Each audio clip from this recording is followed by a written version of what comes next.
Lifestyle Pirates with Big J and Adriano. Okay, good morning, everybody. Welcome to this week's Lifestyle Pirates with me, Big J, and him, Adriano. G'day. Welcome aboard, Pat McInerney from Willie The Boatman. It is a pleasure to have you aboard this morning. Thank you very much, guys. It's great to finally be here. That's right, mate. The traffic's always good in and around the city. Yeah, it's amazing. Mate, I've been a fan of Willie The Boatman for many, many years. Thank you. I'm a big consumer. Kiyu from the Quarryman's actually connected us, which is my local around the corner, which is a great spot. Absolutely. Mate, talk to us about Willie The Boatman. Yeah, how did it come about? Look, Willie the Boatman came about just out of a pure love of home brewing. And it started in my backyard and quite literally started in the back shed or the back lean-to. And one thing, basically I was making so much beer in the end that my then wife, every brewery comes with an ex-wife. Code. My then wife got angry with me because she said, "Can you stop all these weird men coming around to the backyard asking if you're around and if you have any beer?" That is frightening. So when was this? When did you start homebrewing? Probably in about 2008. Mm-hmm. Yeah, 2007, 2008. Yeah. And I was a TV producer. So I was travelling a lot. And so when I was home, it was just something good to, out the back garden with the kids, have the barbie going, brew some beer, have a few mates over. It was just really nice and social. Brilliant. So it just lager back then? No. Look, obviously, we all start with the Cooper's kits. Mm-hmm. I'm sure. Have you guys had a go? I did, yeah. Ginger beer was my first way. Yeah. I found it a lot easier to buy it, though. Yeah. Tastes a lot better too, doesn't it? You're not a very patient man, though, that's why. No, not at all. So anyway, so I was homebrewing for quite some time and I was taking stuff into work and people were really enjoying it. So one thing led to another. I was allowed to borrow some money off the mortgage and open Willie the Boatman. And here we are 7 years later. So why the name Willie the Boatman?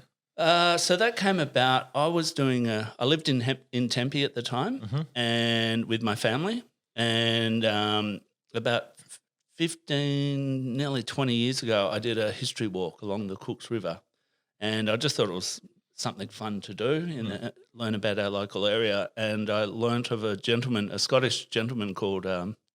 If you could call him a gentleman, I think that's a bit of a stretch. A Scottish highwayman who was sent to Sydney for his basically robbing people, and he was sent to Sydney and he was sent as an indentured slave to the landed gentry at Woolli Creek. We take all the good ones, eh? Yeah, we do.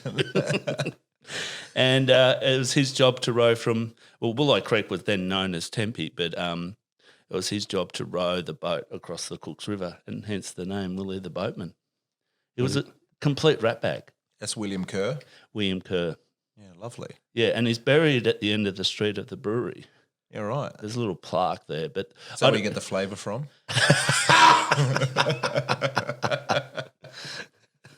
I don't know whether to cry or hit you. I know, right? That could have gone two ways. No, we don't. The sacred ground of the dead. Okay. No, that's not how you my draw the beer's line there, yeah. Okay, good. I just had to get a litmus test for where we're going with this. Sorry.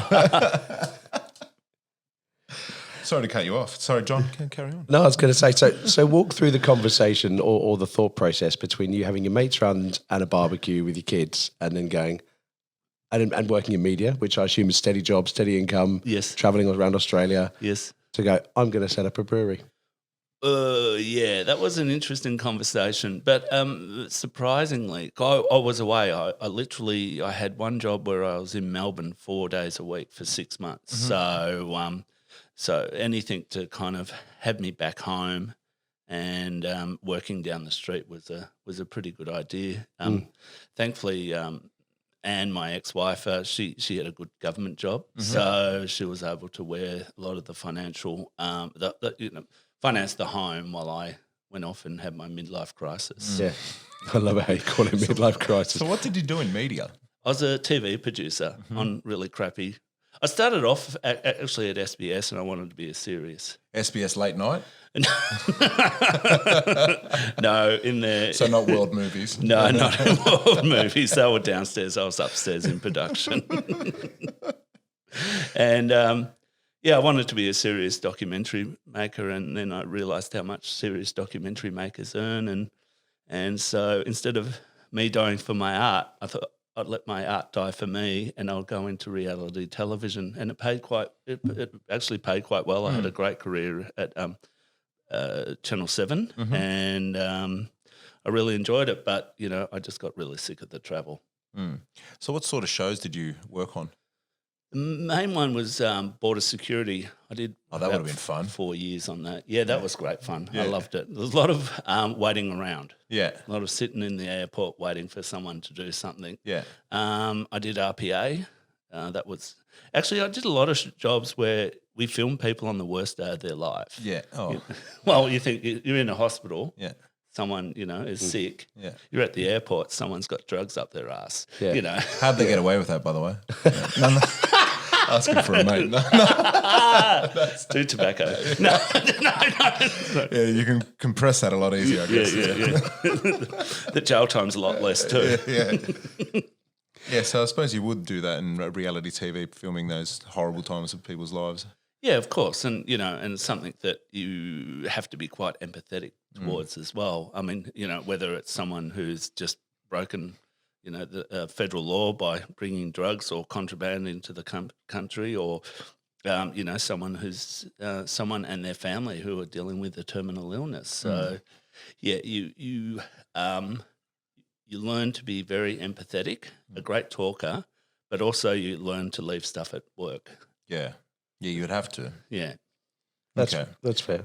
So moving on from that, That's a bit of a bummer. Yeah, how did you go from that and the sort of light bulb moment where you're like, you know what, I'm gonna be a brewer? Well, basically, it was my mates egging me on, going, "Oh, your beer's pretty good." And They just wanted you to keep on making it. Yeah, eh? exactly. It wasn't really when we first started. It wasn't great beer, but no beer is. And just the thought of working for someone for so long, and then being able to work for yourself and create your own destiny was really quite exciting. Sorry, excuse me. That's all right. Was really quite exciting for not only myself but Anne and the family as well. Yeah, brilliant, very cool. So, how did you scout? Because you're a local man. How did you scout locations? Where was like a good fit, or was it just hey, this is available, and I'm just going to cram a load of stuff in there? Actually, the local mayor called me and he said, "Oh, there's a new development happening in St. Peter's. It would be great for a brewery, and here's the number of the landlord." Yeah. So the local councillors put me in contact with Jason and Mays, who owned Precinct 75. Yeah, brilliant. So how did day one look like? Or what did day one look like? Confusing because it was. I'm just trying to go back. So basically, at the time when we were starting Willie the Boatman, there was no equipment in Australia. Mm-hmm. There was no the closest used equipment I could get to was actually in Vanuatu, and so I was trying to negotiate buying this equipment in Vanuatu, and as I started my negotiation, the American who owned it had a heart attack and was medevaced back to America for 12 months. So, so that was basically day one. It was shit. Yeah. So am I right in saying that you upcycled from dairy sort of? Oh, absolutely. And I was just about to tell you that story. So what happened was there was an old brewery in Tubarak in Victoria, an absolute beautiful part of the world. It was just a little brew pub. And they had some milk vats that they had converted into an old dairy, from an old dairy into brewing equipment, and then we purchased that equipment off them and went about sort of making more alterations. It really was it was very much a 1,500 litre home brew kit. Basically, it was water on, order off, and that that was about the only non-manual labour that you had to do. Yeah. It was an award. In the end, once we worked out how to use it, it was an award. We won heaps of awards for brewing out of that equipment, but it was very much basically home brewers would come in and go, I could build that. Yeah. And then, yes, they could. Yeah. So it wasn't the prettiest brewery. So Well, it doesn't need to be, I suppose, if you're producing the product. Sorry, John. no, No, it doesn't need to be pretty, but then you go around and then you just get equipment envy. Yeah. don't we all? Yeah. Walked down Bondi Beach the other day, got equipment envy. I think when you move into Bondi, you must get given a 6-pack. Hey? I think it's just. I'm not talking about the beers either. I think it's just They standard. gave me a keg. So going back to the dairy stuff, why did the dairy equipment work for home brewing? What's some of the kind of pieces around that? Oh, so look, I mean, the thing about dairy equipment, it's all food grade stainless steel. So it's already purposed for manufacturing food or beverage. And a lot of old brewing equipment from England used British standard measurements. And until about 10 years ago in Australia, the British standard measurements for valves. Do you want me to say that again? Yeah. British standard measurement for valves and hoses was what we used in Australia. So the parallel between the two industries was very manageable and mergeable. Yeah. Okay. Yeah, easy to merge. Brilliant. So did you have any experience on the business side of things when you started off the brewery? No, of course not. Yeah, you learned that later, eh? Water on, water off. So that's all I need to know. All right, John. Lifestyle Pirates beer. Absolutely. Come on down. No, absolutely no business acumen whatsoever. Yeah. And for the first couple of years, and we were the company. When I say we, I refer to the company as a person. So it's we, me, and Willie the Boatman. So basically, it was all about how Willie the Boatman grew, and we grew way too fast, to be honest. But which I'm thankful for, but we're almost killed, loved to death. Yeah. So basically, it was advertised on Facebook here, fat tempy dad starting a brewery, and come along for the journey. And basically, every tempy dad got on and started following us in Facebook, on Facebook, I should say, and on Instagram, because I was living their dream for them. Yeah. So, and they were able to live their dream vicariously through me. So, and we got a lot of community support, and to this day we still get a lot of community support, and I'm very, very thankful for it. Yeah, so you are very big in community. Why is that? It's just something I suppose my dad always instilled to me, that your local neighbourhood and the people who live around you are a very important part of your life. And so I've always found myself to be doing things within the community and or for the community. And it's a great way to meet people too. Even the dead people that live in the end of the street. The dead people, I know some of them. Yeah, Dory, I've met a few of them in my life as well, mate. I see them. Well, that's episode 2 of this one. All right. Back now. So when was you must have gone through a moment, like we had a guest on recently that it was like, he called it a fuck me moment. Yeah. So, where you just look and you look around, you're like what you've created, and you just think to yourself, fuck me, this is working. Yeah. Did you have a moment like that? When did that happen? Probably about 2 years ago. Yeah. And just to sort of explain, I was making enough beer to make enough money to live, but I wasn't making enough beer to make money for the company. So I could have just sat there forever. I mean, COVID probably would have killed me. But I decided that the business needed to grow, and we needed to get someone with business acumen, and someone who can give me some cash to, build the build on the dream. So I was I was actually fortunate enough to our landlords at the precinct, Jason and Mays, were awesome, and I just saw them in the cafe one day, and I said, "Oh, do you guys want to buy half a brewery?" And they went, "Yeah, well, come up to the office at 2:00." Yeah. And I got these two great investors, and both with fantastic business acumen and quite deep pockets, and they gave me a substantial amount of money to rebuild move the brewery into its new location, buy brand new purpose-built brewing equipment. Almost said dairy equipment, brewing equipment, and also get in a design team, and we got another investor, Andy Hoyne, who owns a branding company, and he came on and he's rebranded the company. We've got a bar in the tasting room that was built in 1850s, and we brought it over from America, and it's got a bullet hole. Oh, nice, genuine. And that was the fuck me moment. Yeah.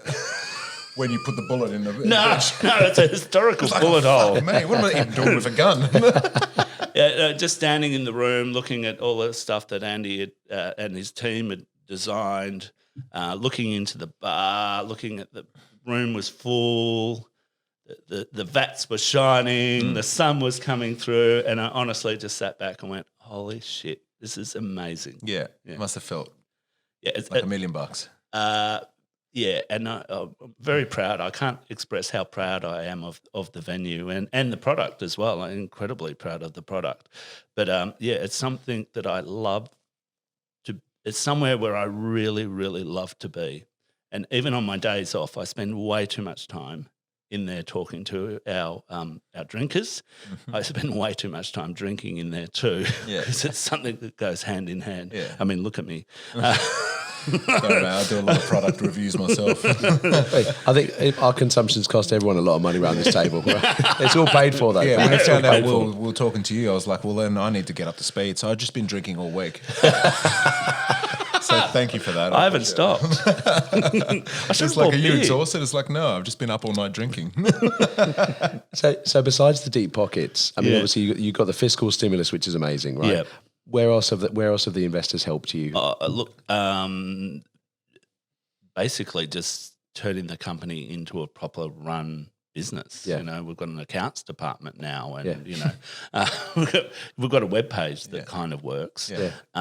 We've got, it's just no, Jason and Andy and Mays, they're just very clever men, and they've just given us they've given the company actually direction and purpose. It was, people referred to it as my clubhouse, right? And it was pretty much when we were in the old site with the dairy equipment. I mean, I was just happy that I was, wasn't bankrupt, and people were coming in. But the opportunity that the capital investment gave us made us a proper company. We can now produce, up to sort of 400 to 500,000 litres of beer a year. We're not quite there yet. But the company can make money, as in not just the shareholders in the company, the actual company's got money, and we can pay our bills, which was always an issue down the front. Yeah. And it's just like I said, really direction and purpose is what they've given the company. Has it helped kind of give you a bit of clarity? And because I think when you start the business and going back to your journey, you started it from your friends egging you on because you made good beer. That's kind of your dream, your love, your desire. No, you didn't want to organise payroll and super and look at premises. You want to make the beer. Absolutely. So has it helped you focus on producing the beer now? And actually, so you guys do that bit, and I'm going to run as hard as I can at the beer and the product. Yep, that's exactly what it's done. And it's awesome. We've got an operations manager now. So whereas I'm not just sitting in my height of paperwork all the time with 10 guys asking me, what are we doing next? Yeah. I've got someone to go, talk to Gareth. Yeah. I'm just here to sell piss. Yeah, That's all I want to do. I don't want to fix nothing. I don't want to pay no one. Yeah. Talk to him, and I'll just sell piss. Love it. Yeah, and I'm good at it, and I really enjoy it. Well, I remember my first experience coming into it would have been the old premises, Yes. so down at St Peter's, I think Yeah. it was. And you're quite a formidable character, but I remember just looking at you with this huge mountain of a man, but with a big smile on your face, and just saying, "What can I get you?" And my first one was the I've written it down, was the Albo, was the corn ale. Yes. And we had this nice tasting, and we sat on the little benches because as you kind of came through, we sat on the left hand side. Yes. Everything was on the right hand side, and it was a bloody great experience. And the community buzz in there, because it was quite a small venue from memory, but it was rammed, you know. And I was scared if I went up to the bar to get my next tasting pad, someone was going to grab my seat, Which would have happened. which would have happened. But it was great, and your new venue now is mega as well. Yeah. So good. It's beautiful. Yeah. Yeah, look, I loved the old venue was it's the local Tempe man shed, I called it. Yeah. It just needed, in the loading dock, it should have had an old Tirana up on blocks that never got fixed, but we all talked about what we should do to the car. Yeah. That's an amazing communal piece. Man, I'd come in a heartbeat. So speaking of the Albo, Yes. that was named after Anthony Albanese? Yeah, Because terrific. he's a local of Tempe. He lives in Marrickville. He's the member for Grandler, and just through some local, I suppose, activations and being a local activist, I got to meet Anthony and became quite good mates with him. Okay, so he knew that you were making a beer for him. It wasn't just random. Did he get any beer out of it? Doesn't get any beer out of it. Of course he does. He's just got to pay for it like everyone else. That's right. Rightfully so, mate. He's not allowed to get free beer. Because that'll be a bribe. Yeah, well, yeah, probably. It could be misconstrued. Yeah, definitely. No, he's a tremendous supporter, not only of our brewery, but the whole brewing industry. He's a real champion. I call him the Minister for Craft Beer. I love that title. Yes, so would I. The Minister for Craft What Beer. is it you do for work? I'm the Minister of Craft Beer. That's fantastic, actually. Imagine that on your LinkedIn. Yeah. Anthony's been a terrific supporter of the business. He comes in quite regularly, and it's just it's a pleasure. You know, people will stop and chat, and some people will be friendly to him. Some people will be quite rude, but you know. But most of the time, people are really friendly, and they just want to have a photo with him. Yeah. You know, Holding the elbow. holding the elbow. Yeah, Brilliant. Elbow on the bar, elbow in the hand. Love it. So walk us through some of the names of your other ones as well, because they're all very local based. Yeah. What was your first one? What was the first beer that you bottled? It was the Foo Brew, and that was named after Hamish Foo, our plumber, because every brewery needs a plumber. Yeah. So, That's brilliant. yeah, it's a suck job, basically. Yeah. He did all the plumbing for free after that. Mates rates. He's still doing mates rates, actually. Brilliant. Yeah. Then we had Todd's Trailer Ale, and that was an Australian pale ale. And that was because Todd Payne, a neighbour of mine, lent me a trailer to go and pick up some brewing equipment. And I went, I think I'll name a beer after this experience. So I called it Todd's Trailer Ale. Brilliant. Mate, I love the stories behind him. What else you got there? Well, we got Tempe Tim. Oh, yeah, Tempe Tim's my favourite. Actually, it's a great beer, and I love Timmy Cox. He's a tremendous member of our community. He's the last remaining member of the Tempe Homebrew Club that I started about 15 years ago. And, so every year we go to Tim's house and celebrate the annual Tempe Homebrew competition, which, needless to say, Tim has won for the last 6 or 7 years. Has he won it with Tempe Tim though? No. All right, okay. But his beers are appalling. What a review. His beers are absolutely shocking. Yeah. But we're not allowed to drink anything other than Tim's beers for the day. And let's say it's a mess. Okay, I'm going to go through them now then, because if they've all got this kind of story, this is brilliant. Little Louie. Little Louie is the first baby born into the brewery. So Simon, now then brewer, actually Little Louie is not that little anymore. So it was the first. Louie is the first baby born into the brewery. So to celebrate, we named a beer after him. Awesome. We've already gone through the Albo Corn Ale. Old Salty. Old Salty. Well, And is that a gose? yes. Did I say is it gose or goes? Just Potato. Yeah, Yeah, okay. really. Yep. A goza. I pronounce it goza. Yep. I think if you're German, you'd probably pronounce it properly, but yeah. Okay. I'm a skip. Nice. So, Old Salty is just really is just a nod of the. I'm a crazy fisherman. I don't catch fish. Yeah. I've always owned boats. Dreamt about it, though. Yeah, and everyone else on my boat will catch fish except for me. I even took a professional out with me once. I hired a guy to come out with me to come fishing to explain what the hell I was doing wrong. Yeah. At the end of the day, he said nothing. Yeah. So you're always on the wrong side of the boat, yeah, eh? basically. That's just bad luck. If it wasn't for bad luck. You had a professional fisherman there. So what am I doing wrong? Nothing. You're just years of fishing. Years of fishing. Nah, mate, you're just fucking bad luck. Yeah, you are the most unluckiest angler I've ever met. Bloody hell. As he went home with a fresh bag of fish. Bastard. Crazy Ivan. Ivan Smith. He's the... That's the IPA, Yeah, that's one of my favourite beers. It's Crazy Ivan. Ivan Smith is a good mate of mine, and he is literally nuts. What is with the name Ivan? No. Ivan's always a crazy person. Well, look, I've diagnosed him. He hasn't been professionally diagnosed, but I've diagnosed him with adult ADHD, yeah. which is really good if you want something done quickly. So, and Ivan's just crazy. I mean, I'll go into the camera. When Ivan comes into the brewery, you go until you wave back. Yeah. It's a nut job. Yeah. Love it. Nectar of the Hops. That sounds very... Yeah, look, that's the first beer I let my actual head brewer name.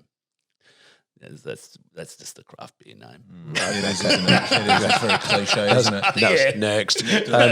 Sorry, Joel. Hi. Now, the Marrickville Lager. I love the Marrickville Lager. I like the Marrickville Lager. And that's how a lager should taste. Yes, beautiful. So anyway, Batch Brewing, who are just down the road, yes, and Andrew and I have this quite a competitive relationship in great fun. Yeah, of course. So anyway, Batch were doing all these sort of Marrickville themed names, like they named a beer after Marrickville's sister city in somewhere, and they named a beer after an obscure street in Marrickville, and I went, these dickheads, why don't they just fucking name a beer after Marrickville? Yeah. And I went, because we're in St. Peter's, not in Marrickville, Marrickville North. Yeah. And I went, Marrickville East, actually. Yeah.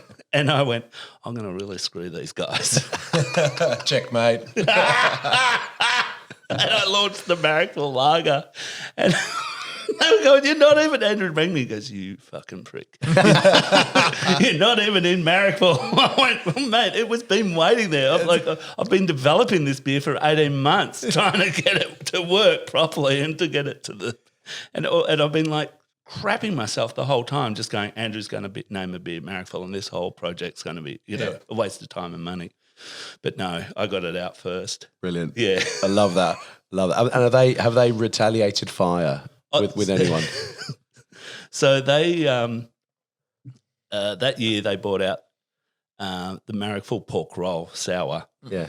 And they were calling that the real Marrickville Lager. Nice, okay. And so we've just upped them now, because now we've just produced a beer for Gabs, which is a big beer festival. And it's the Marrickville Souvlaki. Yeah. It's a roast lamb souvlaki beer, and it tastes amazing. Have you got any with you now? No, let's go back to the brewery. What are we doing here anyway? This is your idea to do it here. I said to the brewery. You idiot. I know, right? The Black Bunny, actually, that's an IPA? No, the Black Bunny is an old ale. Okay. And sorry. it's a really, really good beer, and it was brewed. A good mate of mine, Nick, was overseas, and he was overseas for quite a few months, and he loved black beer. So I brewed it for his homecoming. Brilliant. And it was based on, the reason why it's called Black Bunny is because it was based on the White Rabbit Dark Ale. Yeah, okay. So, and it was a delicious, it still is, it's one of my favourite beers. And you know the best thing when you're sitting at a beer competition and there's just me, myself and my head brewer and maybe one of the other brewers, and then there's about 50 people from Lion Nathan, and White Rabbit gets silver, Black Bunny gets gold. Nice. Nice. I love lifting up my shirt and just dancing around the table, showing them what we're made of. We'll use one of those pictures to promote the podcast as well. Yeah, brilliant. So you mentioned a few of them on the horizon. The souvlaki. What else is on the horizon for Willie the Boatman? Well, we're really focused. So we've got Gabs coming up. So you're always encouraged to make an out there beer, and hence and those Goza came from Gabs too. So that's our. Sorry, I'll just get my. You guys edit, don't you? No. Just keep the conversation going. Okay. I'll just. Would you like some hold music? Sorry. Okay, so I'll just get my train of thought. Look, there's heaps of stuff coming up. As I was saying, Gabs, you make a far out beer that probably won't go anywhere, and then but also we're working on a number of different beers. Now we're working on beers for late winter, and we're also got some really exciting barrel aged beers coming up too. So what is barrel aging? You nearly you were that excited by seeing barrel age. You nearly headbutted the microphone. Oh, barrel aging and blending are I hear that word a lot, and I just don't know what it is. So basically, you brew a beer, you make a beer like you would, and then we've got a couple mates who own distilleries, very handy, and tasty, and they've given us some whiskey barrels. So we've put the beer into the barrels, and we've let it. Basically age, and what happens is it absorbs all the flavours of the whiskey. It gets a bit of alcohol into it, and it gets the oak as well, and they're just delicious. Sadly, they're about 16%, I think. But, all right, okay. So only two pints. Yeah. Would Yeah. you serve that in a pint if it was 16%? No. Or would it be a schooner? No, you'd want it for a beer that's waited for so long to be tasted. I'd probably want it in a nice fancy goblet. Yeah. Something that you could, with a stem that you can help the beer warm up. Yeah. Because you don't want to drink that beer cold, because the cold beer would you wouldn't taste. You get rid of all the flavours. Yeah. So you would really want to get it in a glass, maybe let it sit for 5 minutes. So maybe have a pint of lager while you're waiting for your dark. See, there's always a place for warm beer. And us Poms get taken the mick out of our warm beer, and you're waiting for it to warm up over here. I almost spat my beer out, or it was ale or whatever it was when I was in England, and I was like, "What why are you serving it at fucking this temperature? What's wrong with you? What's wrong with you people?" Delicious. Well, exactly. Nah. So, no. I love it. are you done on your barrel aging? You want to just carry on? We haven't spoken about blending. Over to you, Patrick. Over to you. So the blending part. Now, look, this is an area that I have to admit I'm not that experienced in. The blending is when you have the same beer in two different, say, casks, whiskey casks, and you would one is different to the other. So you're basically just unifying the flavour. That's my interpretation of blending. Whereas if you go to Topher at Wildflower in Marrickville, he would have his beer is much more he's much more of a winemaker, even though he's making beer, and does much more advanced blendings than what we would do. It's really interesting. Yeah, it's more of a date brewery, that one.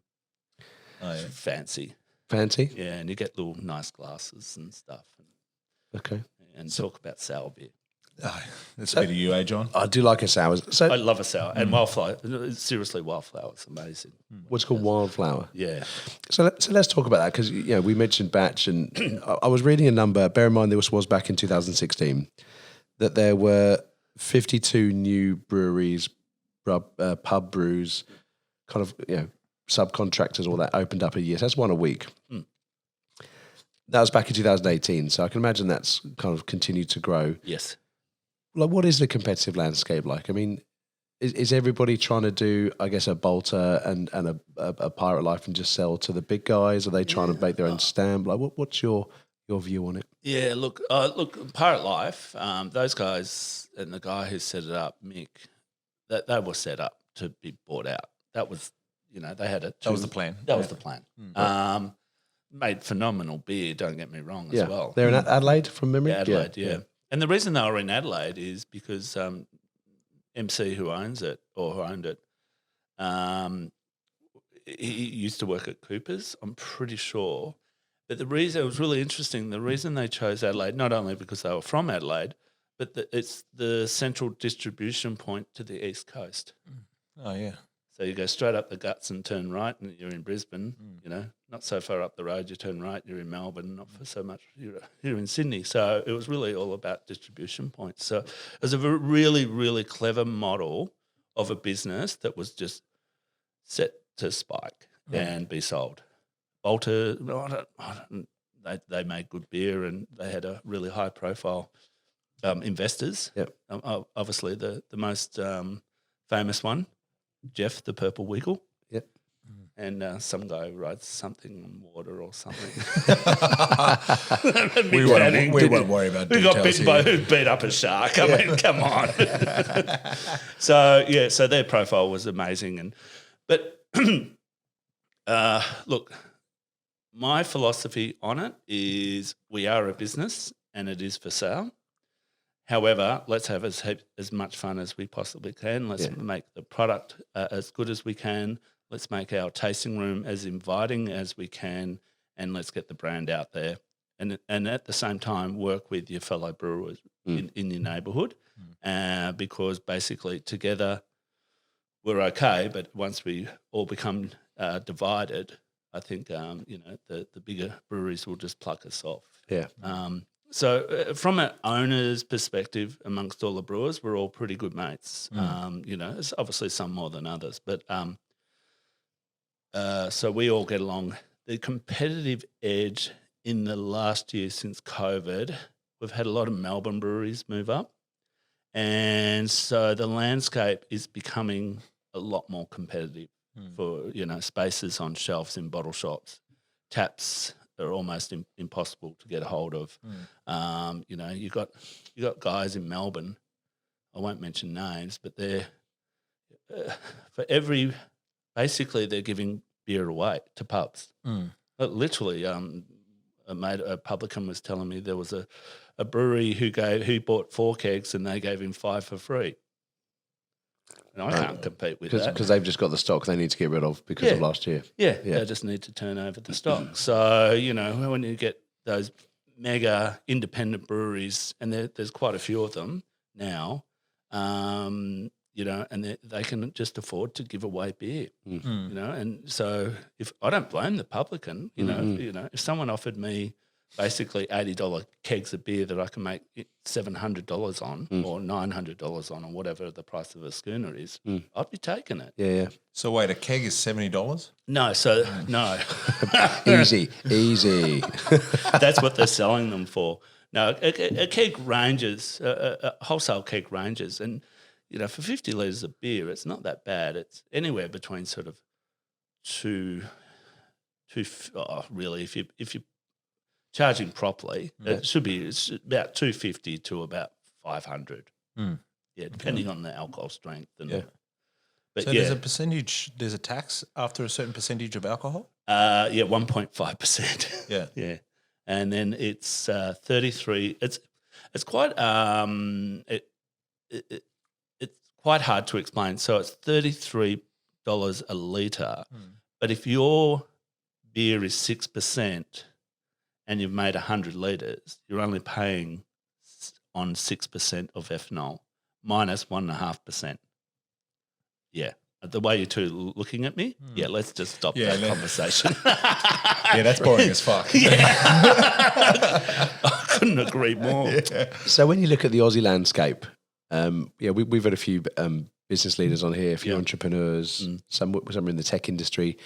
They've always referenced that, Australia is so far behind in the tech side, in this and in some other industries. Where do you see the craft beer side of things in Australia when you perhaps compare it to UK, US, Europe, even New Zealand, because they've got some great guys over there as well. Garage Project. Are we doing well? Are we leading the way? We're not leading the way. I'd say New Zealand are probably ahead of us, and that's in a couple of key the way they legislate alcohol, and the fact that you can walk into a supermarket and buy a 6-pack of Garage Project or whoever, and there's, in my humble opinion, I think the best beer in the world comes from New Zealand. Yeah. So you do have a favourite brewer? I don't have a favourite brewer. I probably have favourite beers. And I do drink, and I'm hopelessly passionate about Willie the Boatman. So Well, you have to be. yeah, Of course. That's your baby, right? That's Believe in your own glass, for sure. Absolutely. So I do drink mostly Willie the Boatman beer, and I do pay out myself on that because I should be out there trying other beers. Ignorance is bliss. I love it too. So look, I think Australia, basically getting back to your question, Australia is, a couple of years ago, Australia was 20 years behind America. Right. I think now we're about 5 to 10. So why are America so far ahead? Well, they've been doing it for so much longer than what we have. So Is their quality better than ours? Yes, in some ways, but no in others. Yeah. I really hate, this is another passion of mine, is people who buy an American IPA at their local bottle shop, pay $12 for a can or whatever it is. My argument is an IPA should be drunk fresh. So it should be drunk within 6 weeks of manufacture. If you've bought a Sierra Nevada from your local Piedmont bottle shop, it's been on a boat for 8 to 10 weeks. It's been sitting in customs for 3 to 4 weeks. By the time it gets to the bottle-o, it's about 6 months old. There's no point. You've just wasted your money. Yeah. You should really go around to the Inner West or up to Staves or just your favourite local Australian brewery, and you will get a far more superior beer than you would from one of like Dogfish Head or Sierra Nevada, like one of the big, brands of America who people in Australia still, bow to, and I think they're just wasting their money. Yeah. I never thought of that, so that's a really good point. Why is IPA so common or so popular? Why? Yeah. I think they're really, really delicious to drink.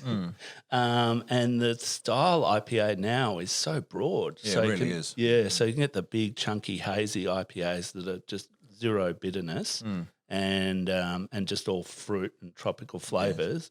Or you can get the ones that I love, which are the more English, maltier style IPAs. And I think the variance in the flavours of that one style is a big director of popularity, and I think also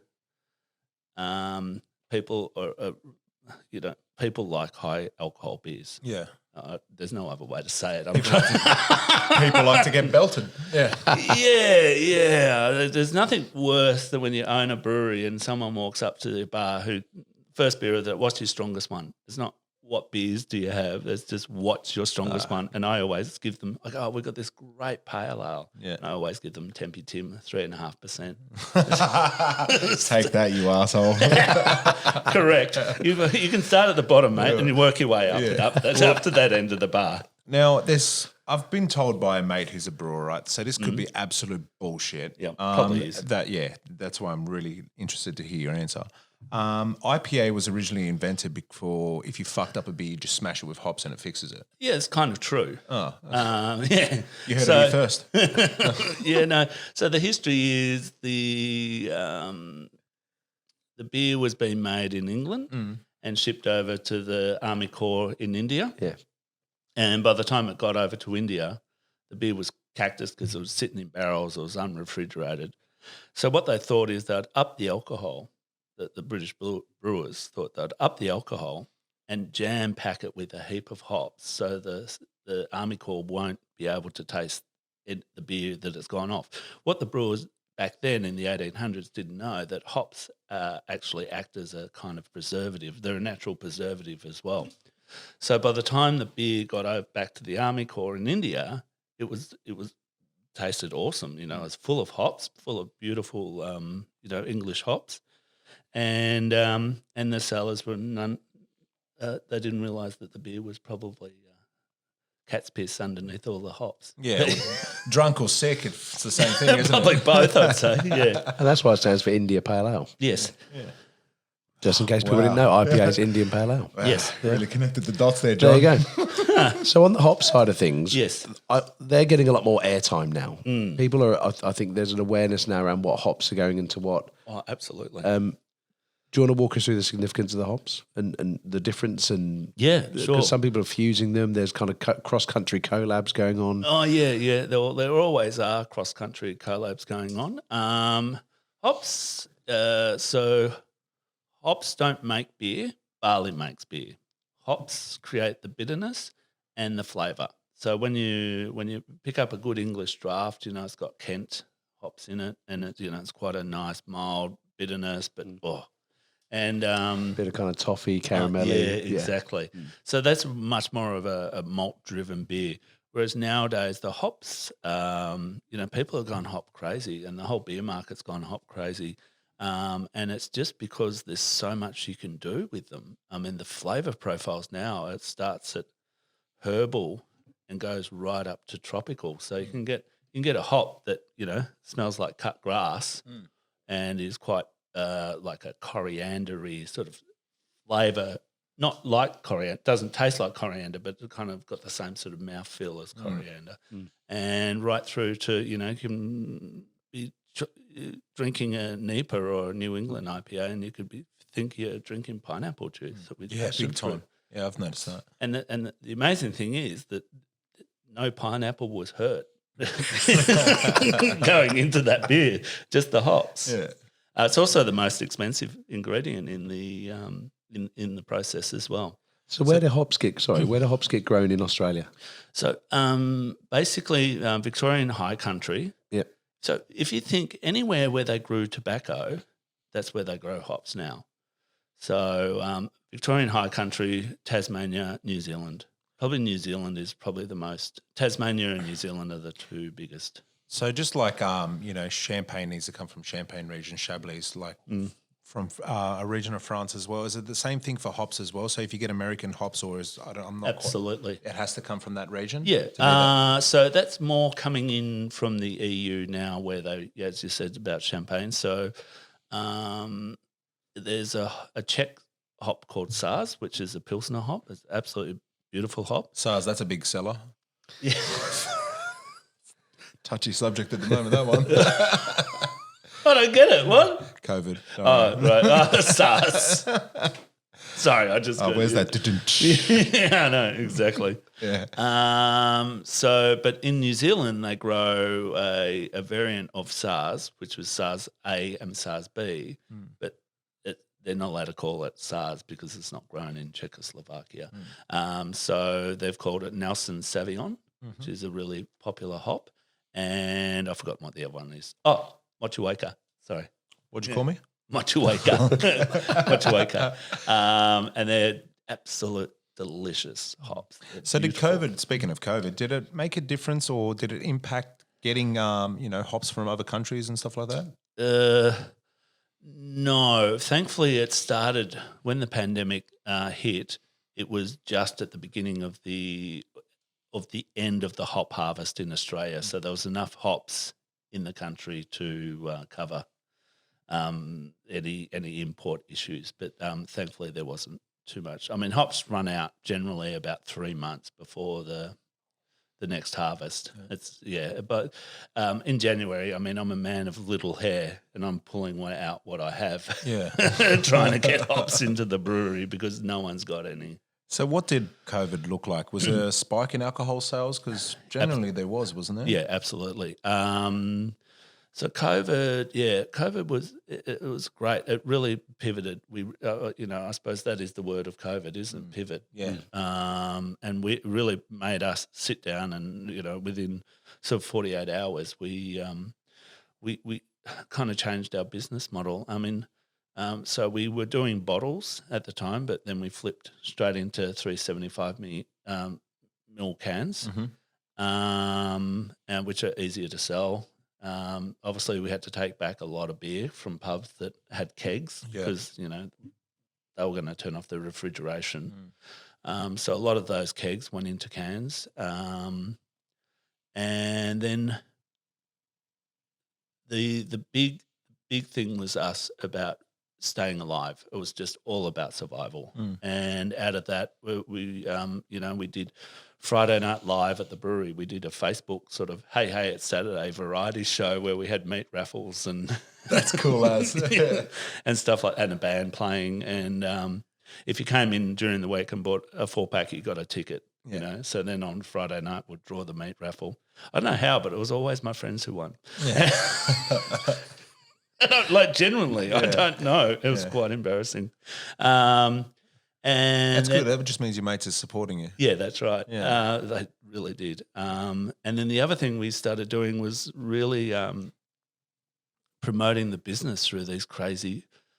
Because of my television career, I had a mate who was a cameraman and an editor, so we started making these really, really stupid ads that had a lot of nudity in them. Yeah. Sadly, it was me. They're on YouTube, aren't they? Yeah, I've seen some of them. They're pretty funny. Me being the independent seal and, and clapping like a seal on the floor in my underwear. Go, not that seal. So we kind of did a lot of stuff like that, which really lifted our presence in the beer scene, and really helped with online sales, and really helped with retail sales. So I mean, really, the best thing the government did for alcohol was homeschooling. It was amazing. It's true. I did drink a lot. No. Yeah. By the way, I got no kids or homeschooled. Totally unrelated. No. Yeah. So no, look, there were some industries in COVID that did well, and alcohol was definitely one of those industries. Well, it was still kind of an essential service, wasn't it? Really? Absolutely. All the bottle shops were still open and things. So yeah, absolutely. Very Australia. Going back to the community, I was reading this piece, and you referenced it a lot. I mean, your beers are named after mates and staff, and they've all got a fabulous story.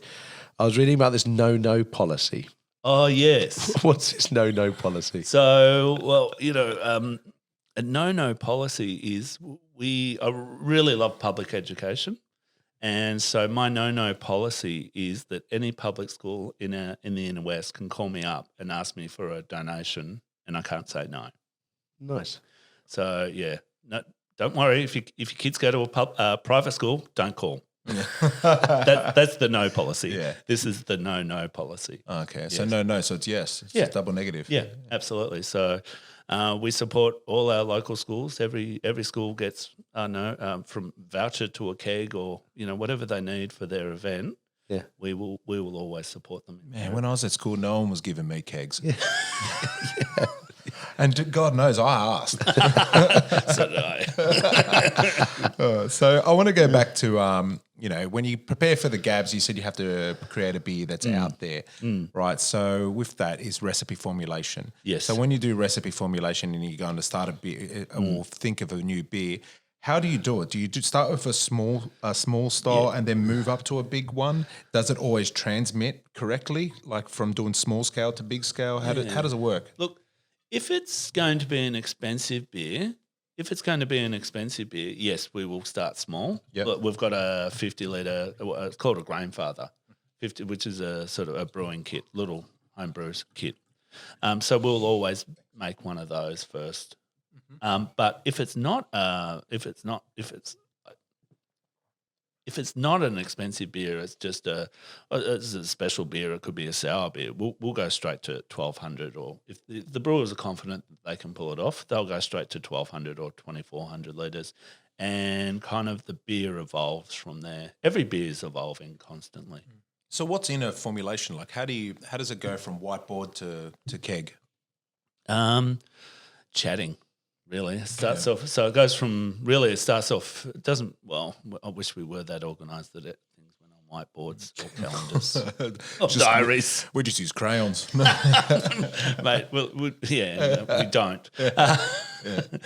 Basically, a lot of our beers start with just Joel, who's our head brewer, and I just chatting over a beer. Yeah. I go, I had that the other night and I thought it was really good, but I think if we did this, or he'll say, he'll say exactly the same thing to me, So it really starts as a conversation, and it'll kick around for a few weeks, and then, as I said, if it isn't a really expensive beer to make, we'll go straight to commercial production. Because there's some people, some brewers that make beers where you just think, how the hell did you come up with that as a beer? One brewer in particular is Bacchus. Oh, they're crazy. Yeah, some of the stuff that they've done is just like, but then you have it, it's like, oh my God, that actually tastes like that. That's amazing. So how does it taste like that? Did they put that stuff in there? Is it actually violet crumbles and all this other weird shit in the beer? Cacao, not violet crumbles, because there's because they're just really clever brewers. Those guys, they're off their heads. No, they must be, right? Yeah. Their beers are amazing. So, look, you can use a lot of different malts and different hops and different adjuncts to create a flavour profile that can, emulate a violet crumble or a Tim Tam or, so you can use you use flavour tricks. It's got to be trial and error, some of it. Those beers would be. Yeah. Those tricky beers like a violet crumble or the gay time. Yeah. They're really tricky beers, and they would take a bit of I suppose development. Yeah. Development. Yeah. Yeah. Fuck ups. But they'd have fun doing it. Yeah. 100%. If you could, so if money was no object, Yes. what would you want to develop? What flavour would you develop for Willie the Boatman? Like if you could just go out there and as obnoxious and as obscure, you could source any ingredients, any hops. Like what would it be?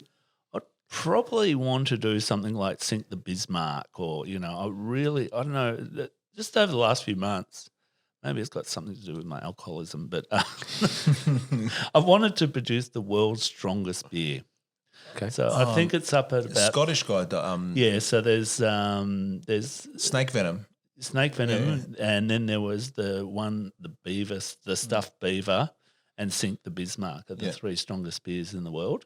And those three breweries just play like they'll produce one amount a year, and they'll just each up themselves. It is so expensive. Yeah, well, for a 330 ml stubby or $250 or something. Yeah, $300. Yeah, crazy. So what's the alcohol percentage on I that? think they're up to about 32 or 33%. So you're talking like spirit level alcohol. No, I'm pretty sure it's higher than that. Is it? Yeah. Snake venom was like 60 something, wasn't it? Yeah, it's got a warning on the side of it saying, "Do not drink this like a normal beer. Like you got to put in a shot glass." I'm down. I'm down. Supposedly, You got your first customer, Pat. You got your first customer. Yeah, God. I'll do all testing. Is there any chief taster, positions open at Willie the Boatman? Just thought I'd ask. John's got his resume. But here's a resume here. I was about to say, like mine, it's very impressive. So why go for the booze content rather than the flavour profile? One is they're both equal. So the booze, it's just a challenge to have a high alcohol. The real challenge, or the holy grail in beer particularly, is to have a well balanced high alcohol beer. So when you try it, you don't get when you have a shot of whiskey and it burns the back of your throat. Yeah. You try to eliminate that. Well, I suppose it's also there's not a lot of people playing in that space either. No, there's not, and it is very expensive to produce because of just the tax. It really is to get that high alcohol beer without that taste of alcohol. Yeah. If that makes sense. Yeah. It's a real skill. So is that why a lot of the German and Belgian beers are quite expensive then? Because you get some of those that are like 9, 10, 13%. Yeah. So is that why typically? Yeah, They tend to basically be you're more just expensive. paying the tax. Yeah. Right. Fair enough. Yeah. So how much beer do you produce annually in litres? About 300,000 litres a year.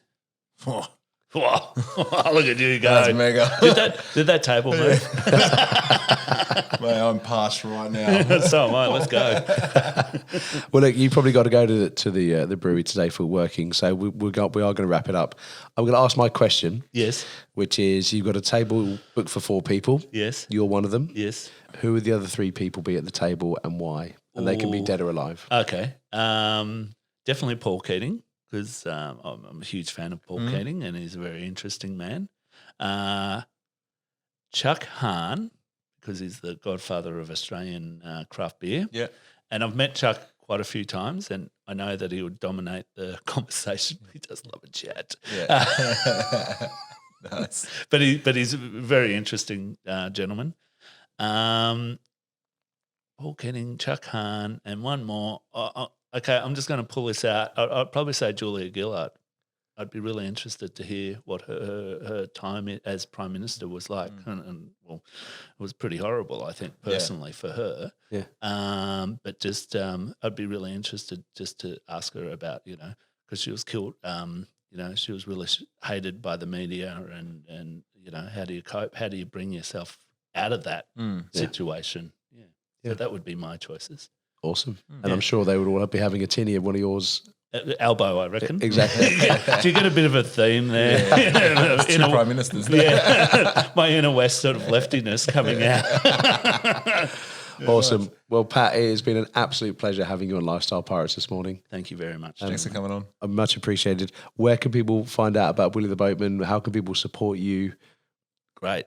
So Willie the Boatman is at Suite 601 75 Mary Street and willietheboatman.com online, or check out Instagram if you want to watch some of the crazy videos. You with no top on. Yeah. Awesome. We'll leave all the links in the description. Thank you very much. Thanks, guys. Cheers, Pat.